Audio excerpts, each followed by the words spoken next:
What's up, everyone? Welcome to the podcast. I'm your host, Isaiah Copon. It's January 10, 2024, and this is Lift and Learn episode 131.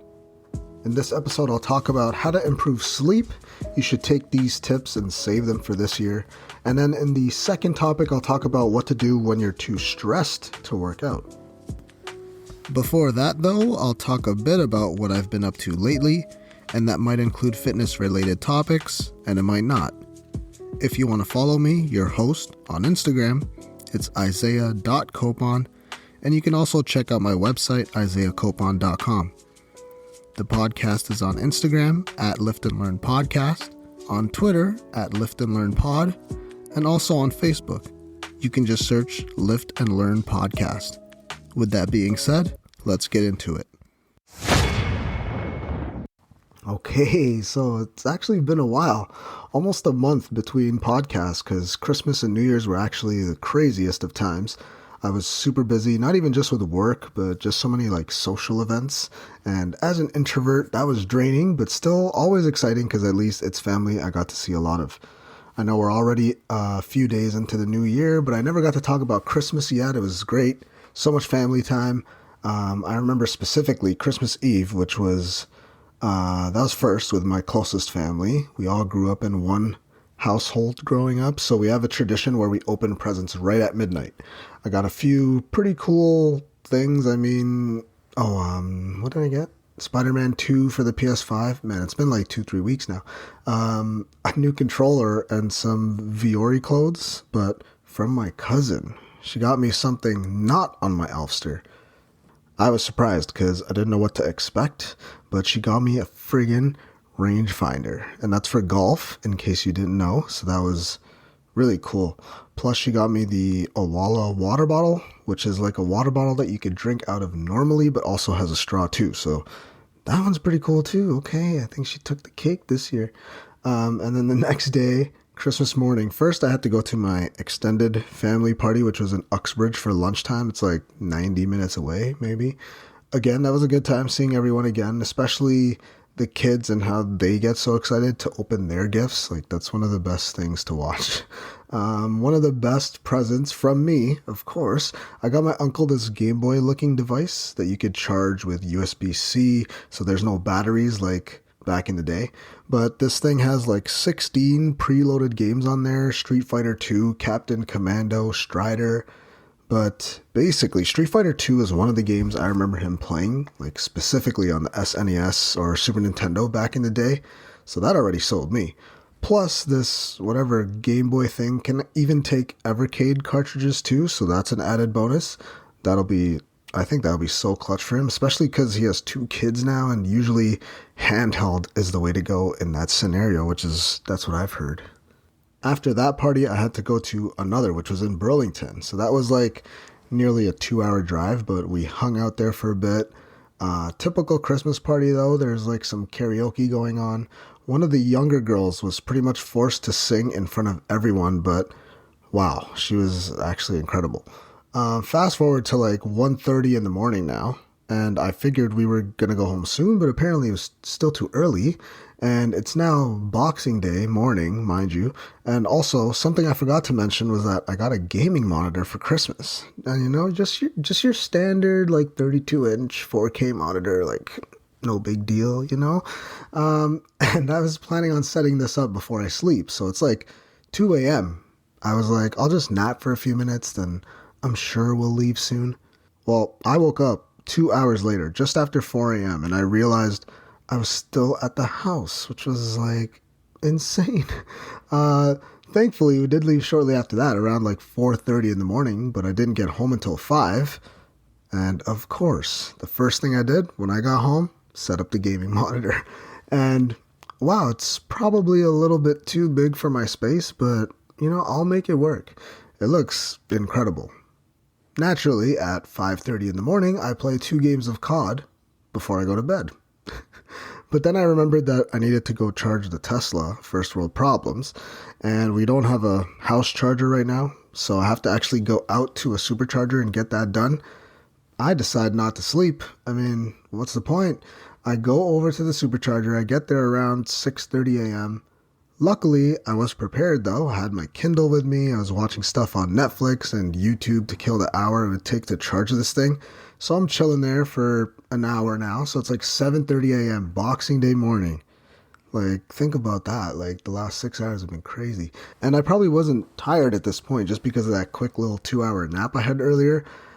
I have a bright idea to go and check, what's open this early on Boxing Day, So Golf Town's going to open at 8 a.m. So I went over to Heartland, and then there was a lineup at Hallmark. They sell like Christmas cards and all this stuff, and there was a lineup there. So I was thinking like when I got to Golf Town, there'd be a lineup or whatever. But whatever. I just decided to go check out the place, see if they had any good deals. I got there just after 8. No lineup. No lineup. So walked in. They had the TaylorMade Stealth Driver on sale. I think it's like $500. It's normally $850. And I did bring with me my $100 Golf Town gift cards. But at this point, I still can't justify dropping $400 on a driver, so I just looked elsewhere. And I came across a little 56-degree wedge, a little Vokey, and that I did buy. It was like 180 down from 250. I just pulled the trigger, man. New year, new me. My first brand new golf club. Everything else has been off of Kijiji or just handed down from my uncle.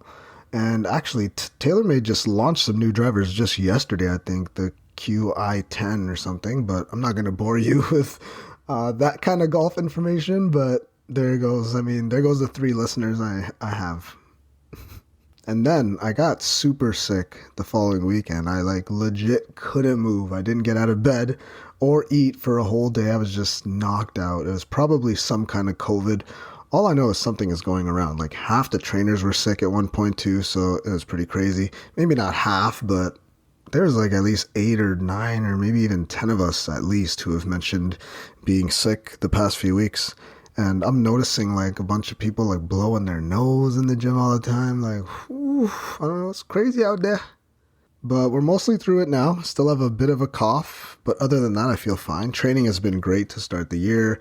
Intensity isn't there yet because, once my heart rate goes up a little bit, then the coughing fit starts, and then everybody starts looking at you like, should this guy be here right now? But in terms of training and not missing a body part, that's been good so far. I found time for muscles I never even worried about before, like traps, forearms, way more core work to start the year, and even calves I've been hitting. So I gotta take some measurements and see if I actually do any good this year.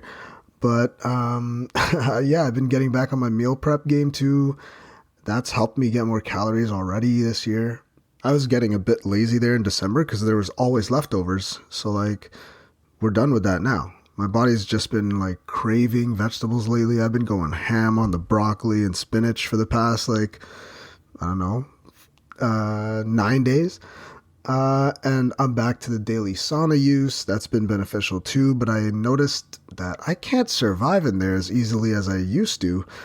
This week, I felt like tapping out like 10 to 15 minutes in, and those last few minutes, they're a struggle, but I'm slowly getting used to it again. But yeah, everything seems back on track for 2024, which I have to get used to saying now. But yeah, I hope everybody has a good year this year. So hopefully some of my tips on here can help you with that. That's my only goal with this, honestly. It's not about how many listeners I have or how much money I make from this. It's about like helping people. That's my job. So if I can reach somebody today with this, then that's a huge win. Question 1. How to improve sleep. I've been talking about it a lot more recently, but sleep is a big one to get a hold of. Even if you can sleep 30 minutes more on a daily basis, this is going to benefit you. It's not like because you're sleeping 6 hours now, you better find a way to get in 8 hours of sleep or else. No, man. Baby steps. That's a huge leap to go from 6 hours of sleep a night to 8 hours, and most people can't just add 2 hours of sleep every day. So if you're like most people where this has been a problem for years now, try your best to just increase your sleep every night by something like 15 minutes, and then when that becomes easier, try for another 15-minute increment, and so on and so forth.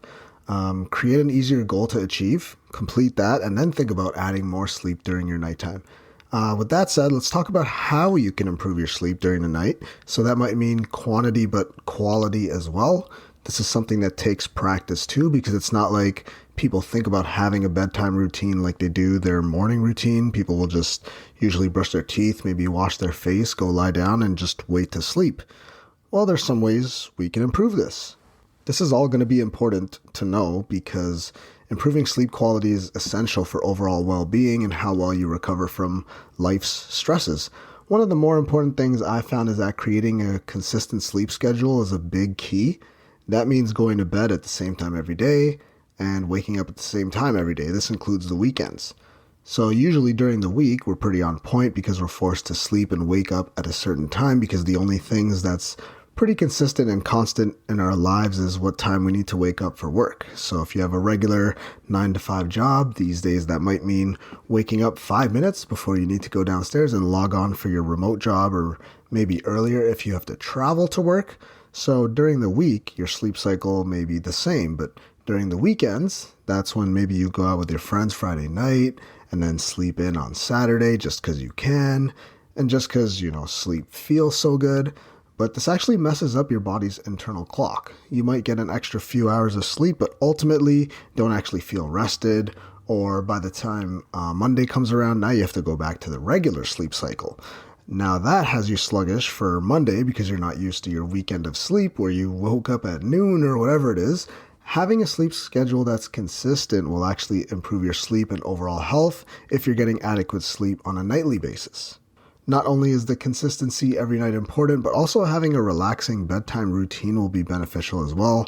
That might mean engaging in calming activities to signal to your body that it's time to wind down. This might mean activities like reading, taking a warm bath, practicing deep breathing exercises, love that one, or gentle stretching. For me, deep belly breathing is the one I use when I'm trying to fall asleep, and I swear this works every time. Breathing in for as long as possible and then exhaling as long as possible. And this is all done through the nose. Something that seems so simple helps me fall asleep so much quicker. I also like to read either physical books or my good old Kindle, which I've been getting back into lately. Starting a few days ago, I've actually been rocking the physical books lately because I finally got a hard copy for myself of Atomic Habits. So my Kindle, currently an afterthought. And there's also times where I'll do the quick shower before bed, nice and hot, and that gets me ready for bed, but I know for others it might have the opposite effect where it'll actually wake you up instead of getting you in the mood for sleep. You have to set the mood before bed, so make your room as comfortable as you can. Your sleep environment should cater to your sleep. This might mean a nice bed that you can sleep in, obviously a good pillow. I just got a new one. Making sure the room is dark too, because any kind of light that's available for your eyes to see, even with your eyes closed, it will go through the eyelids. This is going to negatively affect your quality of sleep as well. When it comes to noise, make sure that it's pretty minimal at night, or maybe some type of calming music. That's been a big hit lately. Sleeping with, I think they call it brown noise. That can help you sleep deeper too. Some of my clients tell me they do this. When it comes to your bed, obviously there's lots of options there. Don't be shy to invest in a more expensive bed if you have the money for it. Remember that a third of your life should be spent in bed, sleeping. So we're supposed to get around 8 hours of sleep on a daily basis. So that's a third of the day when you're supposed to be sleeping. So think about your bed as an investment in yourself and your health. They have, all different kinds of materials now. They got the springy ones. They got the memory foam, whatever else, organic materials, blah, blah. They have beds now that you can control the temperature side to side or side, each side independently. Beds are endless now, but you'll never know what you prefer until you actually try them out. And most companies these days let you try their mattress for a few months, and if you're not satisfied, you can return it. And no, that's not an ad because I don't have anything to push right now. This next one might be the hardest one, especially for the younger population out there. I know, because this one's tough for me as well sometimes. I'll be honest. Limiting screen time before bed. Ooh, I'm sure you heard that before. At least an hour before bed, you should be avoiding any kind of screen time because that blue light that comes from the screen actually interferes with your body's production of melatonin, which is the hormone that plays a big part in regulating sleep. This one's probably the biggest factor for most people, and clients I talk to. Scrolling social media, especially before bed, isn't the greatest habit. I sometimes get caught up looking at like my fantasy team before bed if I need to pick anybody up off the waiver, or streaming sports on my phone, or maybe watching too much golf stuff on YouTube for no reason. So this one's a tough habit to break. I'll be pretty clear there. For me, what I'll do is, which is another point of that I can kind of toss in here, creating a bedtime ritual. This helps here too. So half hour before bedtime, I'll brush my teeth, set my phone alarm, and I put my phone on my desk away from arm's reach from the bed so I won't be tempted to touch it. Or when I wake up in the morning, I have to actually physically get out of bed to hit snooze on it. And that helps a lot because I'm already up. I'm not going to go back to bed. And then typically I'll read my Kindle. That one has an e-ink screen. There's no blue light coming through. Now, a physical book would probably be better, and this is what I've been doing lately.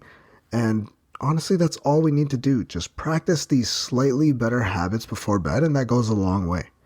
This bedtime ritual gives your body the signal that it's time to wind down and sleep. And sometimes I'll smack myself in the face with my Kindle or drop it on the ground because I've already fallen asleep after first few pages.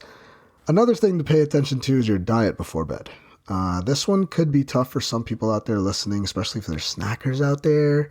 But first, avoiding those big meals would be something to think about and pay attention to because this could cause discomfort. This will disrupt your sleep, especially if they're big meals or even spicy foods. Had too many nights of those, your food could still be digesting, and this could delay how long it takes for your body to get into that deep sleep mode. On a semi-related note, your caffeine intake could impact your sleep as well. I always recommend having no caffeine after 12 p.m., but even maybe 2 p.m. could be the cutoff for some people. It just depends on you. You'll have to test it out for yourself to see what works better or how you function on the caffeine. There's so many things that could affect or improve your sleep, so let's just fly through these next points. Let's do like a little lightning round because they're all pretty obvious. First one here I'll list off. Getting regular exercise every day. Doing this during the day, that already promotes better sleep. Obviously, you want to avoid intense workouts close to bedtime because they can be too stimulating. And since we're talking about stimulation, reducing that with practices like meditation or deep breathing, which I talked about, that can help your body calm down or your mind to calm down. And that could reduce stress, making it easier to fall asleep. Something else that could help your nighttime sleep is if you're better, if you're better with your napping throughout the day. There you go. If you need to take a nap, keep it short. I think research shows like 8 to 20 minute naps are the best to recharge and to avoid interfering with your nighttime sleep. I noticed this for myself because life as a personal trainer, you train early in the morning and then rush hour at night, so like 5 to 8 at night as well. But those middle of the day breaks, sometimes they're killer. Sometimes they're a bit extreme. Sometimes I have a 6-hour break within the day, and there's times where I'll go take a nap. I'll set an alarm for 20 minutes, and I won't even lie. There's times where that turns into 3 hours, and that's well and good. I mean, I snooze multiple times to get to that point, but I've noticed sometimes that those long naps feel good during the day. I pay for it at night, so that will definitely affect the nighttime sleep, how long your nap is during the day. So that impacts how quick I'll fall asleep at night because I'm not as tired as I'm supposed to be. Okay. You've probably heard this next point before. Use your bed only for sleeping. Avoid working or watching TV in bed. This can confuse your brain about the purpose of the bedroom. This is a big one for me because lately I've been doing my work in my bed. I'll just bring my laptop over there. It's comfy. I mean, for a bit until my back gets messed up from not being in the best position. I even occasionally will play like games, like my PS5, I'll play off the edge of the bed. And that's probably even a worse position, just hunched over at the bed. Like, save your bed for sleeping and sleeping only. All right, few more points to go. Here's one that gets overlooked, especially now that people won't even leave their house since most people have transitioned to remote jobs. You have to try to get exposure to natural light during the day, especially in the morning. Natural light helps regulate your circadian rhythm. So during the day, that means get your butt outside. This one's tough for the remote workers out there, but spend some time on your lunch or something, just getting out there. This one's easier if you have a dog to walk or something. But regardless, getting some sun during the day will help you improve your sleep at night. If you notice that you're waking up in the middle of the night to use the bathroom, something I'd suggest would be to reduce your fluid intake, especially like caffeinated and alcoholic beverages. Like, don't do it right before bed. I had someone tell me that he was getting up to pee every night. I mentioned this to him. For some people, something that simple could work, but for others, you might have to actually seek professional help. If you have persistent sleep problems, then you should go get that checked first with a professional, you know? And the last thing I'll mention is that you have to be patient. So improving your sleep habits may take time. Be patient and persistent, and don't get discouraged if you don't see immediate results. I always say, baby steps, that's the way. You can't just fix your sleep all in one night. It's going to take practice like with anything else in life. Something that could help document your progress would be to keep some kind of sleep diary. This could help you track your habits and identify any patterns that may be affecting your sleep quality. And you might notice that you're actually making progress, even though it feels like you're not. And you actually have something physical to refer to, and that could help in the long run. So yeah, there you go. That's how you improve your sleep. I mean, I gave you all the points.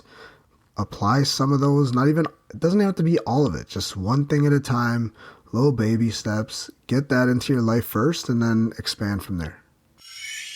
Question 2. What to do when you're too stressed to work out? When you're feeling too stressed to work out, it's essential, again, to prioritize self-care and manage your stress levels effectively. Exercise can be a great way to alleviate stress, but there's alternative strategies if you could try if you're not up for a workout. Here's some options that'll help you improve your health, because it's not always just about going into the gym and resistance training. There are times where other methods will be just as beneficial. Practice deep breathing. So deep breathing exercises like through your belly, diaphragm, can help calm your nervous system and reduce stress. So you got to try inhaling slowly through your nose, allowing your abdomen to rise, and then exhale through the nose as well. This helps you reduce stress throughout the body. And I already talked about this during the sleep part. That's why it helps.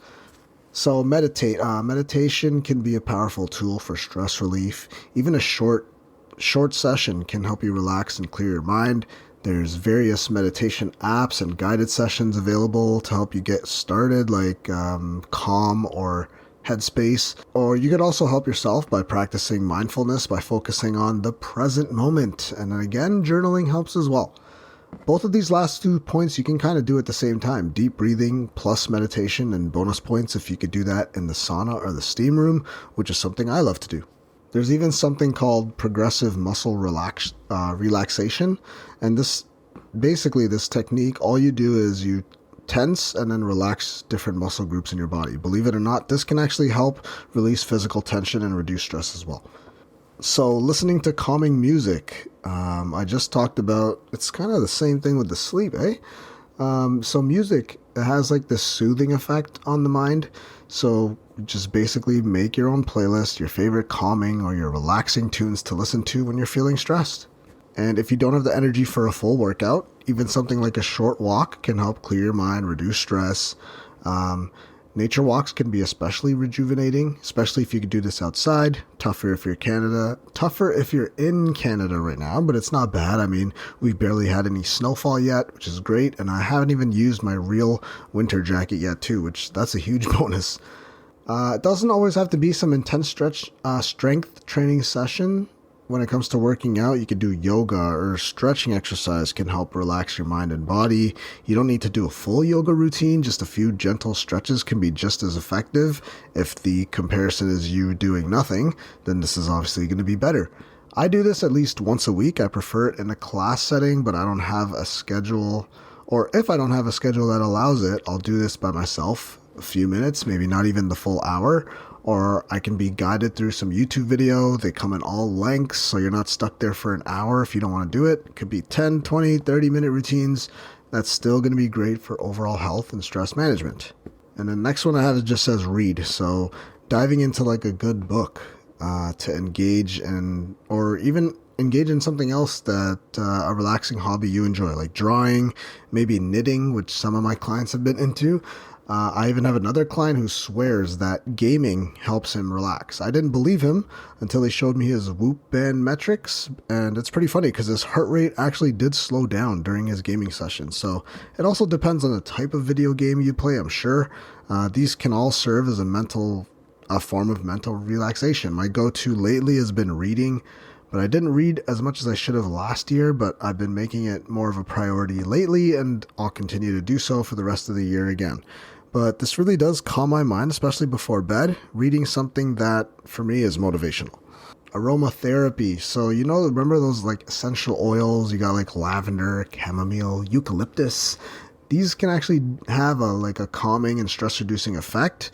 So use a diffuser or sometimes oil to the skin. Just please make sure it's safe before you do something like that. I used to use my diffuser regularly, but nowadays I just get lazy to refill the damn thing, even though it'll only take like 30 seconds of my day. But that's one that can help as well. At the very least, it'll make your space smell a bit better, which can be refreshing. Taking a warm bath. And I gotta shout out Epsom salts, or, I guess those bath bombs work too. Those can be also pretty soothing and helps you relax physically and mentally. I love this one. And it's funny because I listed it down. Meanwhile, I haven't done this for myself lately. I did have one day in Hawaii where I spent some time in a warm bath, but I haven't done it since. I also, back in the day, used to do the Epsom salt baths, but that would take up like an hour of my day. So still, I should get back to that when I need it this year. So stress relief apps out there. I think I already talked about it. Calm and Headspace, and these can help you with the mindfulness stuff and meditation as well. And you need to set realistic expectations. So don't pressure yourself to work out if you're not feeling up to it. Like, yes, you can't use it as an excuse every time, but you gotta also listen to your body, because stress can take a toll on your body, and sometimes it is better to prioritize rest. In the meantime, you can still do a quick mobility routine, especially off YouTube. They have a lot of good ones on there. I recommend doing some of Tom Merrick's stuff on YouTube. That was my big resource during the pandemic. And his handle on Instagram is Body Weight Warrior, I think. Doesn't post as much as I'd like, but his posts have some good, quick mobility drills. So just toss those in your warm-up. At the same time, when you get out of this funk or whatever it is, you still need to get back to lifting at the gym again. Okay? And then getting a good night of sleep. I just talked about this in the first half of the Q&A, so replay that if you need to. But quality sleep, essential for managing stress and just feeling better throughout the day. So prioritize, your regular sleep schedule, create a restful sleep environment. I always talk about this being one of the biggest pillars when it comes to improving health, so getting a hold of this is super important. It's important to remember that it's okay to take a break from exercise when you're feeling excessively stressed or overwhelmed. You have to prioritize self-care, and stress management is a vital part of maintaining overall well-being. If your stress becomes chronic or unmanageable, consider seeking support from a mental health professional if you want to. Even though you're probably avoiding it, working out while stressed could actually help. So sometimes you just have to do it. You'll feel better afterwards usually, and it could be a way to get your anger out. Could be any kind of workout. Could just mean a peaceful walk. Could be a workout in the gym. I've had many clients experience this where they tell me as soon as they get into the gym, that work was such a big stressor for them. But after 10 to 20 minutes of exercise and moving around, they already start to feel better as long as the workout is appropriate. So those are the tips for today. I hope they resonated with you a little bit. But yeah, there it is. And then I'll be back for next week, and probably no more breaks from now on, okay? And that concludes episode 131 of the podcast. Thank you for listening. If you really enjoyed the episode or my podcast as a whole, then please leave a review and comment on iTunes or whatever your choice of podcast platform is. Also, if you haven't already, you should hit that subscribe button because I'll be releasing episodes every Friday. If you want to follow me, your host, I'm Isaiah.Copon on Instagram, and you can also check out my website, isaiahcopon.com. If you want to follow the podcast, you can check out @LiftAndLearnPodcast on Instagram, and there's also a Facebook page if you just search Lift and Learn Podcast.